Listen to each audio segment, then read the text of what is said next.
न सर झुका है कभी न झुकाएंगे कभी, जो अपने दम पर जिए सच में जिंदगी है वही। मस्जिद अक्सा की हिफाजत का दावा करने वाली ईरान की खास फोर्स पासदारान इस्लाम पर यह बातें एकदम सटीक बैठती हैं। ये हम नहीं कह रहे बल्कि इसराइल का रुख बता रहा है। जी हां, अपने कई शहरों में ईरान की फतह मिसाइल की गर्मी आग झेल चुका इसराइल अब भी ईरान से सीधा मुकाबला करने से परहेज कर रहा है। तो इसकी कुछ तो वजूहात हैं जो ईरान को आलम इस्लाम में खास बनाती हैं।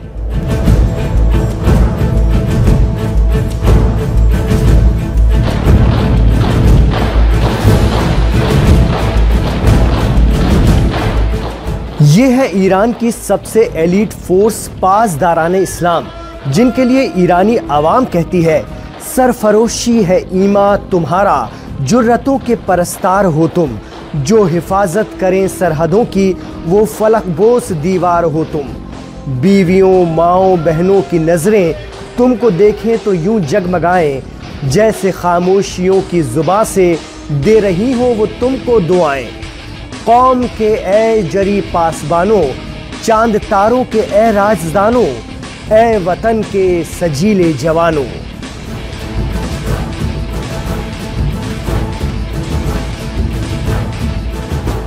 पाँच अक्टूबर 2024 को ईरान में रिएक्टर पैमाने पर 4.4 के झटके महसूस हुए। जी हां, और इनका जो मरकज, इनका जो सेंटर था वो करीब 12 किलोमीटर की गहराई पर था और यह था ईरान का सूबा सेमनान।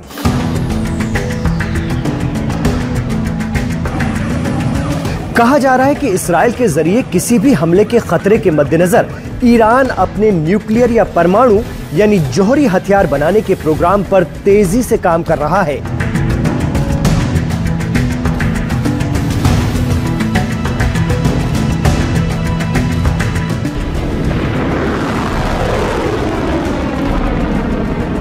हाल ही में ईरान ऑब्जर्वर ने supreme leader Ayatollah Ali Khamenei के एक रिप्रेजेंटेटिव के हवाले से लिखा था कि इस्लाम में न्यूक्लियर या जौहरी हथियारों को अच्छा नहीं माना गया है, ये इंसानियत को तबाह कर डालते हैं।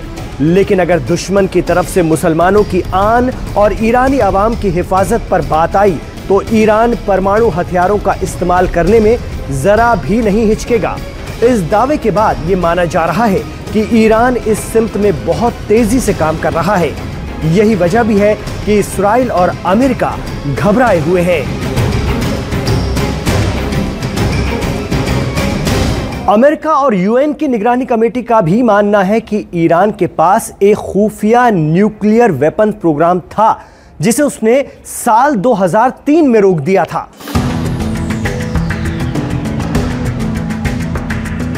फिर आलमी ताकतों के साथ 2015 के समझौते के तहत सैंक्शन की राहत के बदले ईरान अपनी जौहरी तैयारियों पर रोक लगाने पर राजी हो गया। लेकिन 2018 में उस वक्त के अमेरिकी प्रेसिडेंट डोनाल्ड ट्रंप की वजह से यह समझौता खत्म हो गया। अमेरिका के बाहर निकलने के बाद ईरान ने अगले साल से फिर न्यूक्लियर प्रोग्राम पर काम करना शुरू कर दिया। ईरान तब से अपने यूरेनियम एनरिचमेंट प्रोग्राम को आगे बढ़ा रहा है। फिलहाल अमेरिकी एजेंसियां ये मानकर चल रही हैं कि 2024 तक ईरान ने कोई भी न्यूक्लियर हथियार नहीं बनाया है, लेकिन सच्चाई इससे जुदा भी हो सकती है। वॉल स्ट्रीट जर्नल के मुताबिक ट्रंप हुकूमत के 2015 में ईरान के साथ समझौते से बाहर निकलने के बाद ईरान ने 2018 से सैकड़ों और सेंट्रीफ्यूज बनाकर अपने न्यूक्लियर डेवलपमेंट प्रोग्राम को आगे बढ़ाया है। सवाल यह है कि ईरान को परमाणु तकनीक कहां से मिली? माना जा रहा है कि ईरान के सबसे खास दोस्त रूस ने उसके साथ न्यूक्लियर सीक्रेट साझा किया है।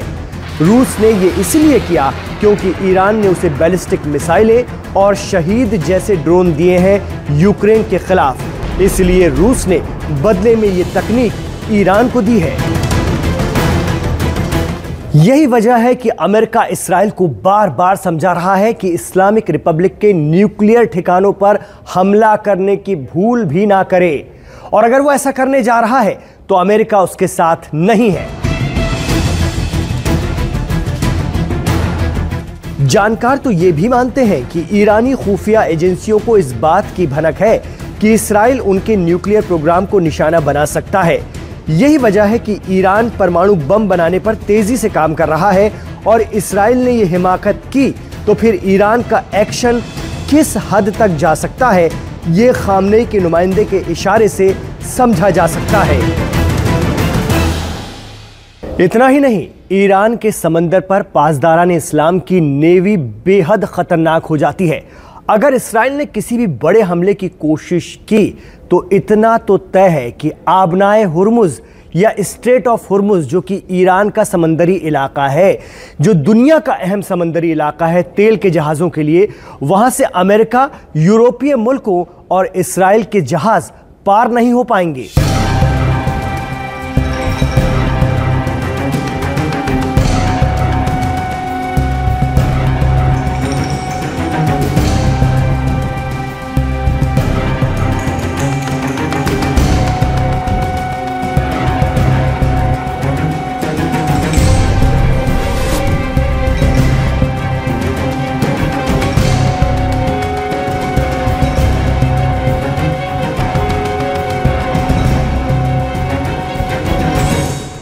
जमीनी सच्चाई तो यह भी है कि पिछले 1 साल से जंग लड़ रहे और थक चुके इसराइल का हदफ हमास को हराना और शुमाली या नॉर्थ इसराइल के लोगों को वापस उनकी जगह यानी लेबनान की सरहद के पास भेजना ही है।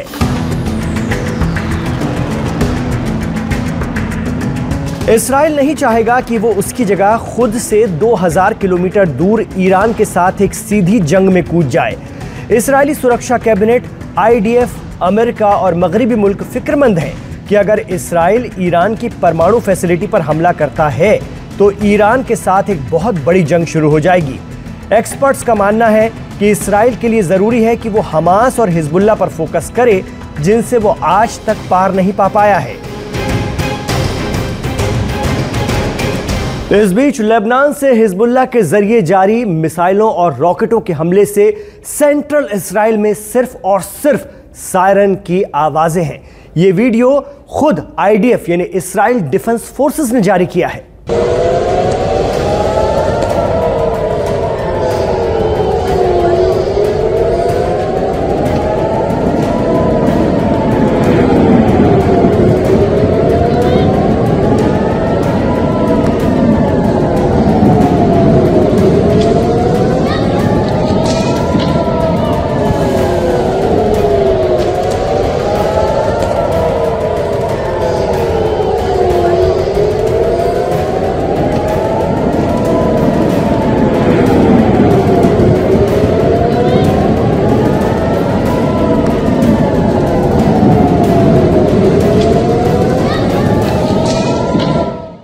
आपका पसंदीदा YouTube channel live Hindustan 10 million subscribers को पार कर चुका है। आपका बहुत बहुत शुक्रिया।